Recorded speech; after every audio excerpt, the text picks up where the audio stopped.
ពេលដែលអ្នកនេះសោកសៅពិតប្រកបណាស់យើងចង់យំចាស់យើងនឹងត្រូវឆ្លងកាត់ដំណាក់កាលនេះអ្នកនេះយំទៅ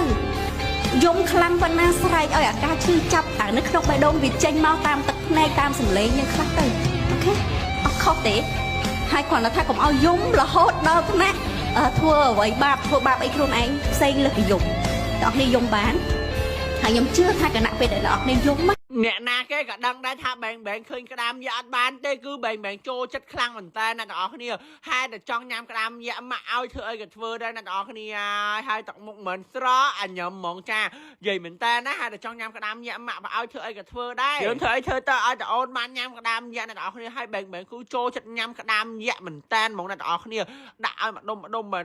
អស់ហ្មងអ្នកទាំងអស់គ្នាប៉ុន្តែចាទៅហូបឲ្យហូបច្រើនតែឲ្យហូបតិចតែថាបែងរៀងនឹកក្មេងដែរចឹងណាចាអូយអ្នកគ្នាចាខ្លួនក្តាមយ៉ាគូហាយកហ្មងណាជិះមើលដល់វាចែបញ្ចុកចាអត់មានហាតិចថាឆ្អែតអីទេអ្នកទាំងអស់គ្នាដាក់ម៉ានក៏យកអស់ដាក់ម៉ានក៏បញ្ចុកអស់ដែរចាជាមួយនឹងបែងយើងអ្នកទាំងអស់គ្នាឲ្យទៅឃើញក្តាមចាគូជ្រួចច្បល់ទប់លំនឹងលេងជាប់ឲ្យអ្នកទាំងអស់គ្នាឲ្យធ្វើអីក៏ឲ្យធ្វើដែរថើបម៉ាក់កថាបអីក៏ធ្វើដែរឲ្យតែបានញ៉ាំកូនមើលលៀសមែនអត់កូនហ៊ានលៀសអូខេយ៉ាបែងយើងអាយុអត់តាន់2ឆ្នាំឯអ្នកទាំងអស់គ្នាគ្រាន់តែឃើញលៀសមិនលេបទឹកមាត់ជ្រូកហ្មងអ្នកទាំងអស់គ្នាសម័យមើលនេះដៃគេកំពូលរហ័សតែឆាប់បន្ទាន់លៀសមកខាងហ្នឹងគឺកពុកមិនអញ្ចឹងទេកាយចេញដល់ទាំងអស់អ្នកទាំងអស់គ្នាមើលដៃចាអូយហើយអ្នកទាំងអស់គ្នាសម័យមើលដៃគឺរហ័សខ្លាំងហ្មងណាតែក្មេងអញ្ចឹងអត់ដឹងថានឹងហិលឯអ្នកទាំងអស់គ្នាតែឃើញតំណងគឺទៅសិនណាយចង់និយាយអញ្ចឹងហើយឥឡូវក៏ប៉ាត់លៀសហ្នឹងជាអ្នកចង់ហូបទេប៉ុន្តែអ្នកទាំងអស់គ្នាចែធ្វើសួរសិនថាបែងចង់ហូបអត់អ្នកទាំងអស់គ្នាសំខាន់អត់ចេះបកលាសុកខ្ញុំទៅញ៉ាំនឹងសបកម៉ែមានតែមិនចាបកលៀសហើយនេះចាចេះបកលាទៅម៉ែចាចេះបកលាមើលខាយគាត់មើលអូយគេបកមកចឹងលាទៅម៉ែ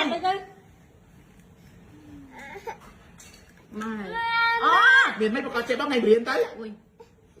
ព្រៀនគាត់ទៅស្បែកអ្នកទាំងអស់គ្នាចង់បានស្បែកសលឿនអ្នកសាអីទៅដល់រដូវកាលវិញអ្នកទាំងអស់គ្នាកុំភ្លេចប្រើជាមួយនឹងលេអុកមេជាមួយនឹងស្បែកវីតាមីនក្លូតារបស់ brand មីអ្នកទាំងអស់គ្នាខ្ញុំនិយាយមែនតើអ្នកដែលមានបញ្ហាស្បែកដូចជាស្បែកងាយឡើងអាឡែស៊ីស្បែកខ្មៅលាបអីអត់សអ្នកទាំងអស់គ្នាអាចសាក់ជាមួយនឹងលេអុកមេបានដោយសារលេអុកមេយើងមានក្លូតារហូតដល់78%ដើម្បីជួយ boost ស្បែកអ្នកទាំងអស់គ្នាឲ្យសហ្មងអ្នកទាំងអស់គ្នាអញ្ចឹងអ្នកទាំងអស់គ្នាលាបចូលស្បែកមកអ្នកទាំងអស់គ្នាលាបចូលមកងាយចូលលាបអត់កក់បតិបតៈលើស្បែកអត់ធ្ងន់ស្បែកទេអ្នកទាំងអស់គ្នាសំខាន់ជួយព្យាបាលសង្វារជួយព្យាបាលស្នាមកន្ទួលរមាស់ផ្សេងអ្នកទាំងអស់គ្នាបានល្អមែនតើនិយាយរួមអ្នកគ្នា apply មកគឺសហ្មងចាដាមនឹងចាហើយសម្រាប់បងប្អូនណាដែលចេញក្រៅឲ្យខ្វះលេខការពារកម្ដៅថ្ងៃបានហើយចង់លាបទៅឲ្យលងមុខផ្ដោតសំណាមបានល្អអ្នកទាំងអស់គ្នាអាចសាកជាមួយនឹងសាន់ដ្រូរបស់ brand មីនេះបានអ្នកទាំងអស់គ្នាខ្ញុំនិយាយមែនតើដល់ពេលដែលអ្នកទាំងអស់គ្នា apply លើមុខអ្នកទាំងអស់គ្នាឡើងចាំងថ្លាដូចកញ្ចក់អញ្ចឹងអ្នកទាំងអស់គ្នាឃើញអត់ខ្ញុំមិនចាហៀងដែលខ្ញុំលាបឲ្យជាមួយនឹងលើឆ្ងាស់ខ្ញុំអ្នកទាំងអស់គ្នាកន្លែងស្ពណ៌ខ្ញុំគឺឲ្យលងឲ្យមានសំណើមមែនតើអ្នកទាំងអស់គ្នាមកលើឆ្ងាស់ខ្ញុំអត់តន់លាបវារៀងស្ងួតអ្នកទាំងអស់គ្នាប៉ុន្តែនេះហើយបាន2 function អ្នកទាំងអស់គ្នាដែលសារវាមានជាសារធាតុ skin care នៅក្នុងលេខការពារកម្ដៅថ្ងៃហ្នឹងណា